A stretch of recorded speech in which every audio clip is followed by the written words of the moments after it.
Olá, pessoa! Seja bem-vindo para mais uma aula de agrometeorologia. A nossa aula de hoje, será de evapotranspiração. Eu sou a professora Alessandra, aqui do campo de Nova Chavantina, da Universidade do Estado de Mato Grosso. Preparados? Pessoal, vamos falar sobre evaporação, vamos falar da evapotranspiração por partes, vamos falar sobre os aspectos técnicos da evapotranspiração, que seria a evaporação e que seria a transpiração. Não vou aprofundar muito sobre esses termos, porque eu acredito que vocês já conheçam eles melhor do que eu. E depois vamos falar sobre a evapotranspiração, os conceitos, definições, para que fique mais fácil para vocês entenderem. Vamos começar falando, então, sobre a evaporação. Professora, mas eu sei que é evaporação. Você sabe que existe uma evaporação através dos aspectos físicos dela, que seria o quê? Que seria uma passagem dessa água da fase líquida para uma fase gasosa, que seria o nosso vapor. E isso seria, por exemplo, dentro do cilindro hidrológico, nós vamos ver mais um pouquinho, em ambientes naturais, seria nossa umidade seria transformada, nossas gotículas de água vai subir, vai formar nuvens, esse processo todo a gente já viu.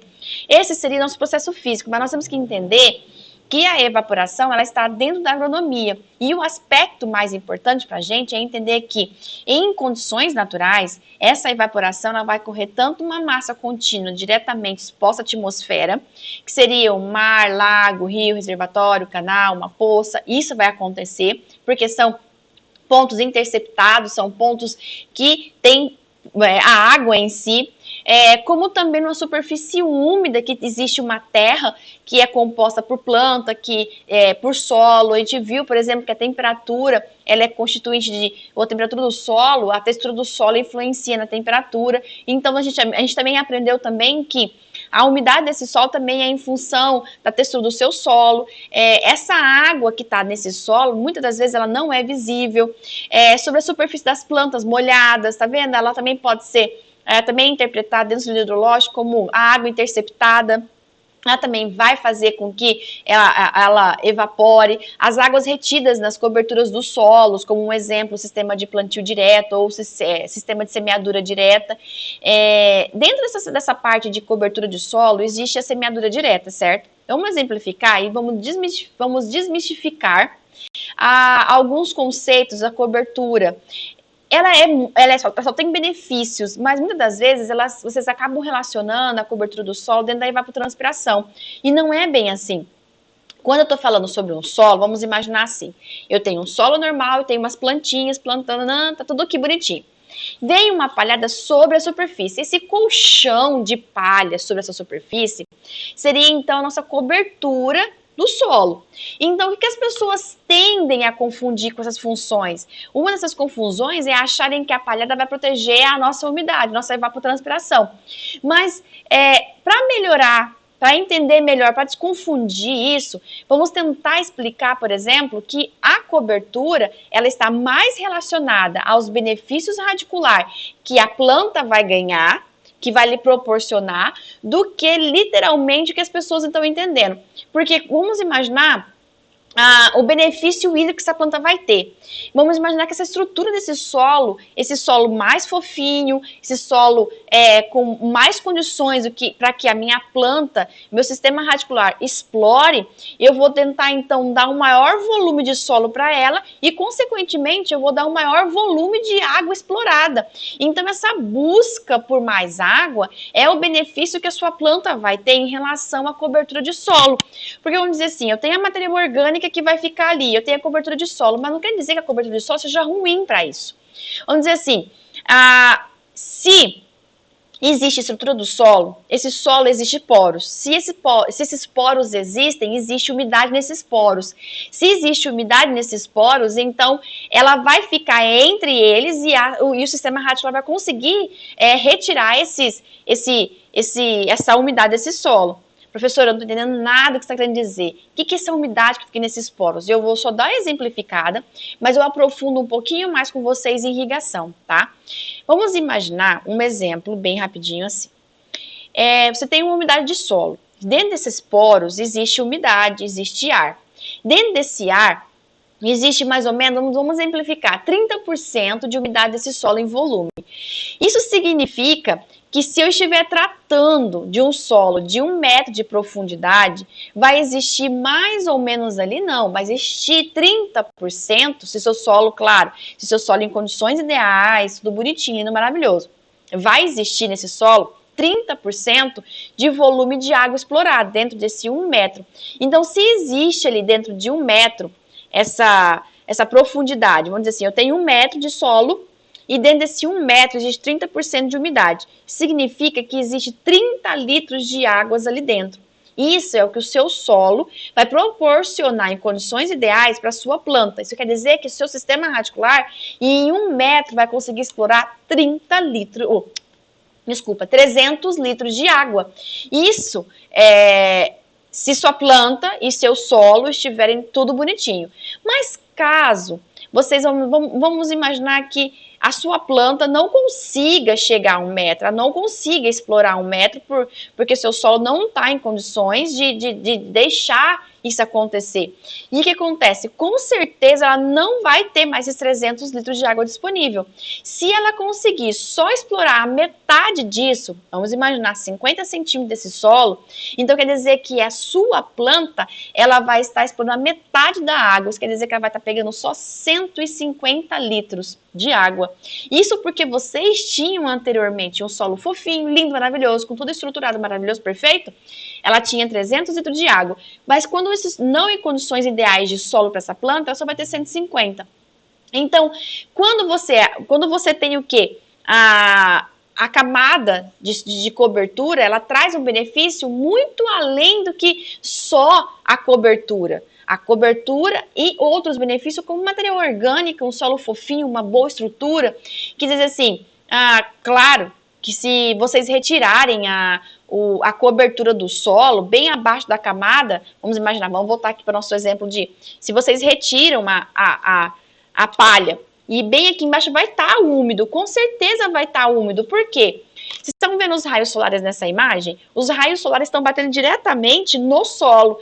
Quando tiver uma palhada, uma cobertura, esse colchão sobre a superfície, os raios vão bater diretamente nessa cobertura, fazendo com que essa cobertura receba todos os raios solares, as condições de vento. E então, a função ela acaba fazendo com que a palha fique seca e o solo fique úmido. Se vocês retiram a palhada e ela está trabalhando apenas com o solo nu, quer dizer que a primeira camada sua vai funcionar como a sua camada de cobertura, que era a sua palhada, o seu colchão. Então, os primeiros raios solares, a primeira camada vai acabar recebendo os raios solares.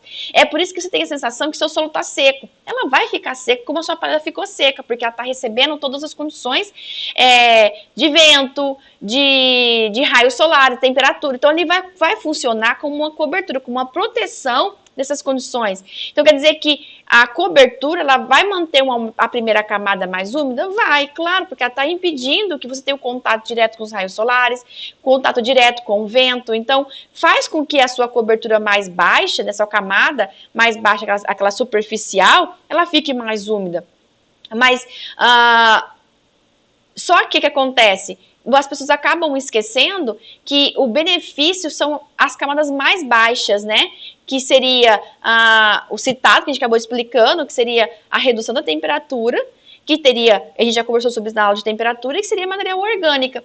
E essa material orgânica, ela acaba ajudando na retenção de água e fazendo com que a sua estrutura do seu solo fique mais fofinho. Então, desmistificando, tirando essa parte de que a palhada é bom para evapotranspiração? Não, pessoal, ela é boa, ela é maravilhosa, tem todos os benefícios para isso. Mas dentro da temperatura, dentro da retenção de água, dentro da estrutura do seu solo para ficar fofinho, sim, verdade, vai ficar maravilhoso. E lógico que a cobertura vai receber primeiras pancadas, deixando o seu solo muito melhor, mais úmido, com certeza. Isso é verdade. Tá? E para dar continuidade, a gente vai falar rapidinho sobre os aspectos termodinâmicos dessa parte de evaporação. Nós temos que aprender que esse processo que acontece entre líquido para gasoso, e de gasoso para líquido é um processo reversível. Professora, o que é um processo reversível? Pessoal, da mesma forma que a molécula está recebendo energia para poder se separar e virar a evaporação, ela também tem energia que faz com que essas moléculas se juntam e viram uma condensação. Então, esse processo de energia que ganha, essa energia externa ao sistema, né, essa energia, ela acaba vindo em forma de calor. Esse calor que vocês ganham, ela é fornecida pela natureza. A gente viu sobre calor sensível, sobre calor latente. Então, esse calor que é fornecido diretamente pela energia da radiação solar, seja pelo solo já aquecido ou pela atmosfera quente e seca próxima à superfície, lembra da temperatura do ar, da temperatura do solo, que eu falei para vocês sobre calor sensível, calor latente? A evaporação vai acabar representando o resfriamento daquele ambiente, quando eu estou passando de sensível para latente. Mas ao passo que isso vai condensando, vai provocando o seu aquecimento, eu estou indo de latente para sensível. O que acontece? Então, a evaporação, ela acaba representando um processo natural de distribuição de energia, ela acaba sendo um processo natural dentro do ciclo da água e que eu falo para vocês que é sempre fechado, porque a água ela é reversível, a água está evaporando, ela está voltando e vai manter então essa superfície de uma forma ou de outra úmida, né? Vamos dizer assim, uma época vai estar mais seca, dependendo da estação do ano, então a gente já viu isso, já conversou sobre isso. Então a gente pode falar o quê? Que esse calor latente que fica ali é aquele calor escondidinho, que a gente quase não vê, que é necessário, porque eu preciso desse calor para que ele mantenha as moléculas de vapor separada e que depois elas acabam ganhando mais energia e que acabam se condensando. Quando há essa condensação, ela volta por nuvens, por chuva, precipitação em si, pelo orvalho, então ele acaba retornando para o meio. A gente entendeu mais ou menos como que seria, então, a evaporação do aspecto termodinâmico, que seria calor sensível, seria calor latente. Nosso calor latente a gente viu lá em radiação solar, a gente viu isso em temperatura. Então, vocês já estão bem afiadinhos no que seria nosso calor latente, calor sensível, como que ele vai funcionar. Que, por exemplo, se vocês tiverem o calor latente, né, vamos dizer assim, dentro da parte da evaporação, se eu tenho mais ou menos 1 quilo de água, eu preciso de uma massa de água, eu preciso de uma X temperatura para poder fazer que essa evaporação exista. Então, quanto maior for a temperatura, menor seria a quantidade de calor necessário para poder fazer a evaporação. Sim? Tá. Então, para fechar, nós temos então o poder evaporante do ar. O que seria? Como a atmosfera está sempre em movimento contínuo, vocês lembram do vento? Não sei se vocês perceberam, cada passo que a gente dá dentro da aula, cada um complementa o outro, então esse movimento contínuo que existe durante o dia, noitece, amanhece, aumenta a temperatura, baixa a temperatura, esse movimento contínuo que acaba misturando, acaba renovando o ar que existe ali sobre a superfície, seja ela coberta por vegetação, ou apenas só água, ou solo nu, ou a interceptação, qualquer coisa, vai acabar acontecendo o ciclo. Essa renovação, né, desse ar, dessa superfície. Então, essa movimentação atmosférica, ela acaba iniciando pelo poder evaporante, isto é, a capacidade que existe de secar, né, o secamento de uma superfície molhada ou úmida, e que vai dar sempre o processo contínuo da evapotranspiração. Então, esse poder evaporante do ar, ela também vai condicionar esse movimento contínuo, tanto na parte de transpiração, como na parte de evaporação. Mas o que seria esse poder evaporante? Seria como, por exemplo, se vocês tivessem, vocês têm ali as suas roupas secando no varal, não tem? Mas aí vocês não colocaram no sol, vocês colocaram ela ali na área. E a área tem sombra, mas mesmo assim, vocês estendem as roupas ali, no final do dia, ou sei lá, às vezes até meia hora depois, a roupa já está seca. Mas nem pegou sol. Pessoal, não necessariamente precisa pegar o sol para poder fazer a evaporação daquela água, daquela roupa.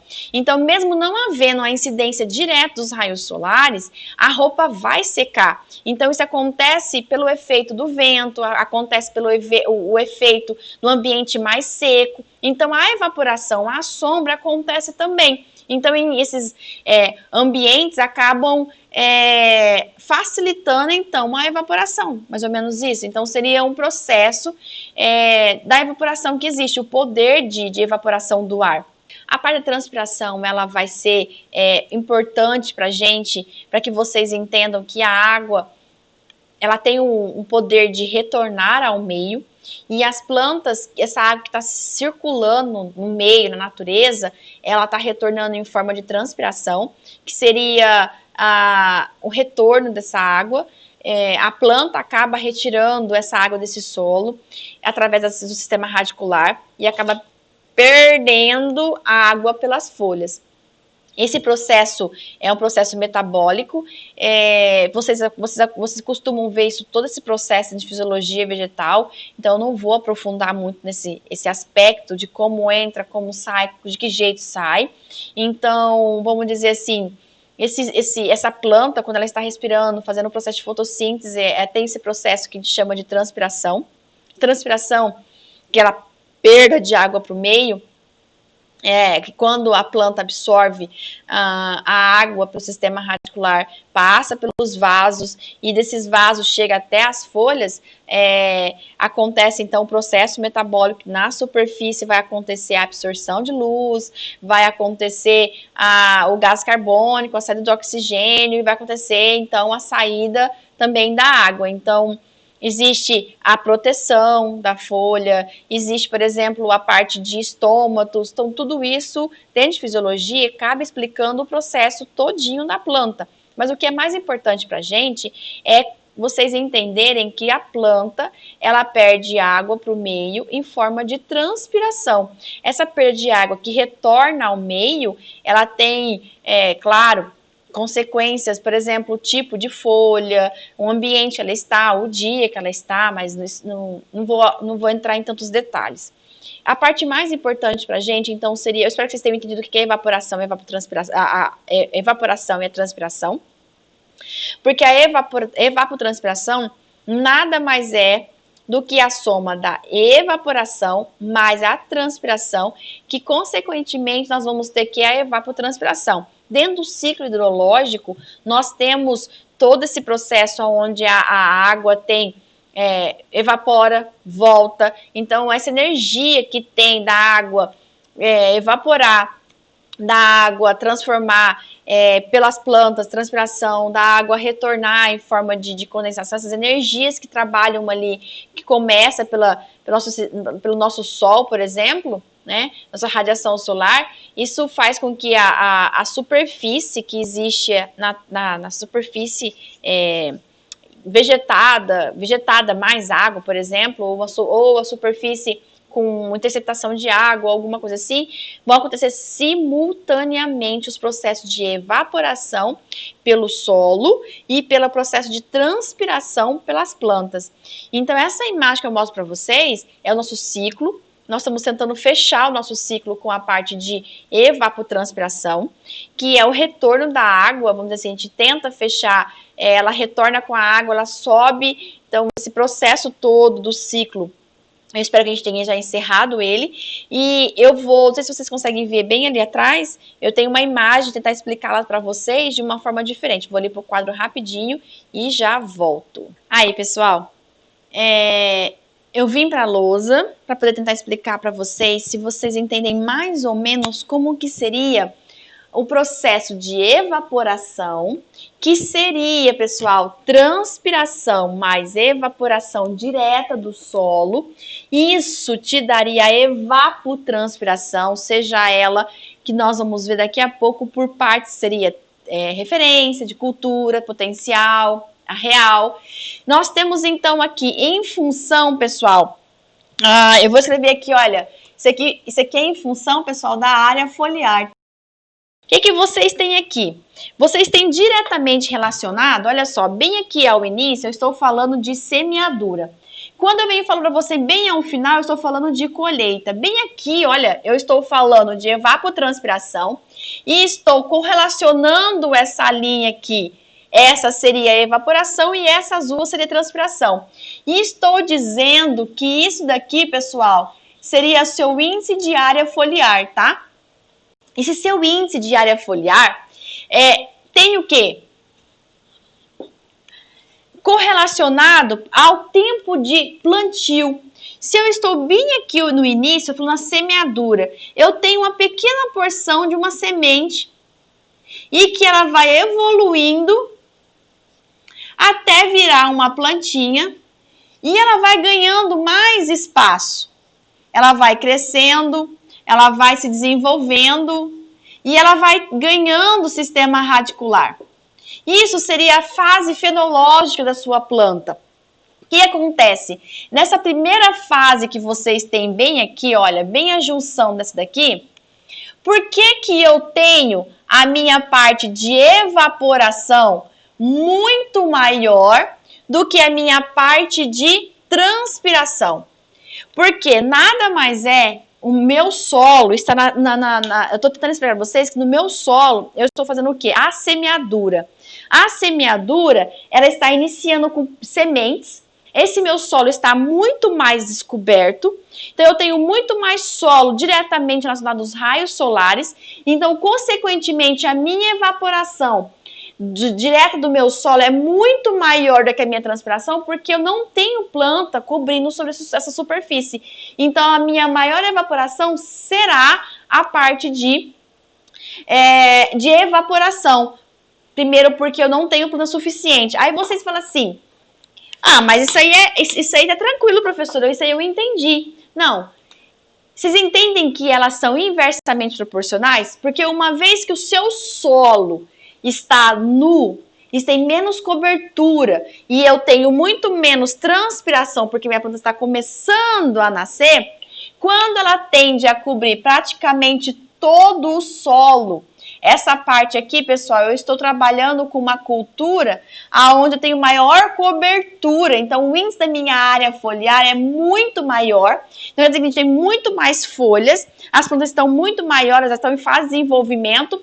Se eu tenho um índice de área foliar maior, isso quer dizer que o meu solo tem menos cobertura, meu solo está menos nu. Então, quer dizer que eu tenho mais sombra, pessoal. Se existe mais sombra nesse meu solo e existe mais índice de área foliar, consequentemente a minha transpiração vai ser muito maior que a minha evaporação. Mas elas trabalham simultaneamente para chegar à nossa evapotranspiração. E esse ao final, pessoal, claro, consequentemente seria a colheita, seria o fim da sua cultura e, consequentemente, como está caindo, vai ser o fim, bem provável que isso aqui vai aumentar de novo, porque o seu solo vai estar nu novamente, então os raios solares vão cair diretamente no seu solo e aqui os raios solares caem nas suas folhas, protegendo o seu solo, então, dos raios solares, do vento, da temperatura. Então esse solo aqui acaba perdendo menos água quando comparado com a transpiração da planta. Isso seria a sua evapotranspiração trabalhada simultaneamente com a evaporação e a transpiração. Vocês têm que lembrar que elas trabalham inversamente. Isso eu estou falando para vocês de um ciclo, onde ela é um ciclo curto e o que seria o nosso ciclo curto? A gente viu isso anteriormente. Tem um ciclo curto, que seria o anual, que seria o nosso perene e semi-anual, semi-perene, não tem? Nós temos, então, isso aqui como tentando explicar para vocês o que seria a nossa evaporação, nossa evapotranspiração, dentro de um cultivo proporcionado à sua índice de área foliar. Então, isso seria, então, um resumo do que seria a evaporação. Agora, vamos partir agora para tentar explicar para vocês quais são os tipos de evapotranspiração. O termo evapotranspiração é a utilização de vocês trabalharem com a evaporação mais a transpiração. Então, vamos dizer assim, a cobertura desse solo, né? Vamos dizer assim, que a evaporação é em função da quantidade de energia solar que chega até essa área que vocês estão considerando, se a área for toda coberta de vegetação ou não. a energia vai chegar parcialmente, como a gente viu ali que eu expliquei para vocês. Então, vai ter menor ou maior quantidade de água evaporada, vai ter uma parte de energia trabalhada, então vai ser aquele aquecimento do ar, aquecimento do solo. Essas plantas, então, vão ser em função da evapotranspiração. Então, o que vai acontecer? Eu vou explicar para vocês o que seria evapotranspiração, por exemplo, potencial, real, de cultura, de referência. Vou tentar explicar para vocês um pouquinho de cada, porque a gente vê evapotranspiração potencial e real lá no balanço hídrico. E a gente fala bastante sobre de cultura e de referência dentro da irrigação. Então, vou tentar falar para vocês com esses 4 e a gente vai tentar conversar mais ou menos como que seria. Lembrando que existem os condicionantes da evapotranspiração, que seria uma vegetação em crescimento, que seria uma planta que ela vai estar condicionada, a planta, não só a planta, né, o solo em si, vamos dizer, a vegetação, o solo, tudo, ela vai estar condicionada à energia solar, né, então a energia ela vai acabar disponibilizando aquela energia local, dependendo da época do ano, o local que ela estiver, por exemplo, se ela estiver num local, a latitude, a altitude vai influenciar, por exemplo, a rotação da translação vai influenciar, a topografia da região vai influenciar, então isso nós temos que lembrar também porque que a evapotranspiração tem esses dependentes condicionantes. Nós temos que lembrar também que o solo, os tipos de solo, nós temos que lembrar que as fontes de água, a interceptação, isso também vai entrar junto também nos condicionantes da evapotranspiração. As características da vegetação, se ela vamos dizer assim, uma floresta, se ela é uma vegetação de ciclo curto, se ela é uma vegetação mais clara, se ela é uma vegetação mais escura. Aqui eu estou falando para vocês sobre, por exemplo, o albedo, o quanto que qual que é o poder que tem essa planta de refletir ou de absorver, vamos dizer assim, superfícies mais claras esse é um recapitulamento, tá? Tô recapitulando com vocês, ó. Superfícies mais claras, elas refletem mais que aquelas mais escuras, lembram? Que então, vamos dizer assim, ela passa a ter muito mais energia disponível. Então, uma vegetação mais escura, ela tende a refletir menos radiação solar que uma cultura mais clara. Então, as florestas, elas tendem a ser mais escuras e as culturas agronômicas tendem a ser mais claras. Então, é por isso que muitas pessoas falam sobre a diferença das culturas agronômicas e as florestas tropicais, sobre o poder que tem de energia sobre essas superfícies. Então, assim, em condições climáticas, uma floresta, ela tem um potencial evapotranspirativo maior do que comparado a uma cultura agronômica, como, por exemplo, um canavial, que são muito mais claros. Por isso que existe essa pequena comparação que as pessoas falam. Então, nós temos que entender o esquema, o funcionamento de plantas de ciclo curto, se é de perene, que tipo de cultura que é. Por exemplo, as culturas de ciclo curto, anual, elas têm aqueles padrões de cobertura bem diferentes, como descrita para culturas perenes ou a floresta. Ela tem aquela característica que eu expliquei para vocês ali, que seria tem um início menor, aí ela tende a subir e logo cai bem ao final. Isso também, porque tem aquele poder de germinar, de desenvolver, e depois ela vai cobrir toda a superfície, depois ela vai colher. Então, isso nós temos que lembrar também, são os condicionantes que nós temos de vegetação. Se as folhas são mais finas, mais eretas, são mais inclinadas, se as folhas são mais largas. Então, nós temos que tentar entender também sobre isso, trazer para a agrometeorologia essas características que vocês aprendem dentro das disciplinas de agronomia, que isso vai ser muito importante. Por exemplo, plantas com folhas mais largas, elas tendem a induzir mais o sombreamento, maior competição, vamos dizer assim, por espaço de planta. Então, essas plantas, ela, por ter alto sombreamento, ela vai então reduzir a captação de energia solar, porque as partes, pelas folhas mais baixas, né, o que resulta numa menor fotossíntese. E as partes de baixo tendem a morrer mais rápido. As folhas mais finas, por exemplo, elas acabam tendo uma característica em área foliar maior, que são mais diretamente expostas aos raios solares, aos ventos. Então, cada uma delas tem um poder diferente em relação à evapotranspiração. Então, são condicionantes que vocês têm. E nisso, vamos começar falando sobre... Nós temos a evapotranspiração, olha, de oásis, potencial, vamos falar da real, e evapotranspiração de referência, explico algumas para vocês, e logo em sequência vou cair na de cultura, e depois tem alguns exercícios e a gente encerra. Então, calma que vai ser bem rapidinho e bem emocionante a nossa aula. Por que eu vou explicar para vocês o oásis? Porque eu vou tentar falar com vocês sempre algumas situações comparativo de potencial e de oásis. E uma delas é que, se eu tentar explicar, vamos imaginar assim, vocês têm uma região que ela é vegetada, bem ao meio de um grande deserto, né? Isso seria um oásis, não seria? Eu tenho uma vegetação ali ao centro e ela em volta seria um deserto.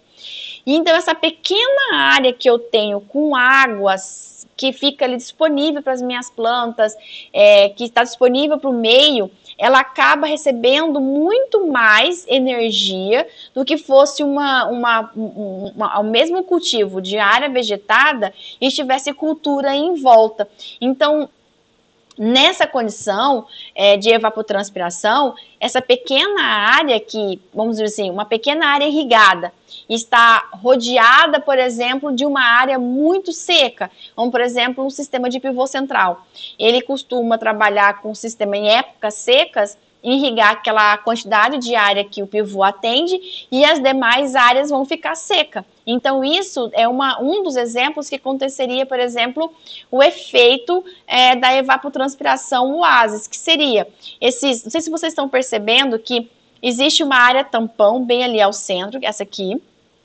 Essa área tampão, existe essa área irrigada, existe, por exemplo, o efeito de evapotranspiração oásis, que seria, por exemplo, eu tô recebendo dentro dessa área irrigada, que existe essa área tampão, ela recebe esses ventos de advecção, né, esse calor sensível que está chegando, então, vamos dizer assim, acaba representando, nesse momento, uma evapotranspiração, um valor muito alto, que ela acaba sendo influenciada pela região seca de fora, que está em volta, por exemplo, dessa área irrigada, dessa cultura. Então, essa adicção que vem de calor, que vem dos ventos, né, que está vindo e está entrando ali dentro da sua área irrigada, acaba sendo, então, sua evapotranspiração de oásis, que acaba sendo, então, ela acaba sendo muito mais alta do que se vocês representassem, por exemplo, a sua evapotranspiração de potência. Ela acaba elevando, né? Ela acaba dando uma condição não muito comum quando comparado uma evapotranspiração potencial. Então, essas áreas que são irrigadas, é muito comum que aconteçam esses efeitos oásis nessas áreas irrigadas, por ter um centro irrigado e, consequentemente, áreas extensas, secas, quando a chuva, por exemplo, não está acontecendo e acaba acontecendo essa área irrigada com o pivô central. Então, acaba acontecendo esse efeito de evapotranspiração de oásis. Eu não sei se ficou claro como seria essa parte de efeito oásis, mas caso não tenha ficado bem claro, vocês mandam lá nos comentários que eu tento explicar mais uma vez, e qualquer coisa eu faço um vídeo só explicando sobre isso, mas nada mais é do que como que eu posso dizer? Vocês trabalharem com uma situação não muito comum entre a evapotranspiração, que acaba elevando a evapotranspiração acaba subindo, né, acaba trazendo essa limitação dessas áreas mais secas e com baixa umidade, e que acarreta e que vai direto para a nossa área que está com a parte maior irrigada, né? Então, seria o aquecimento daquele ambiente, uma alta evapotranspiração que não condiz com a nossa evapotranspiração potencial, por exemplo. Eu espero que assim tenha ficado bacaninha.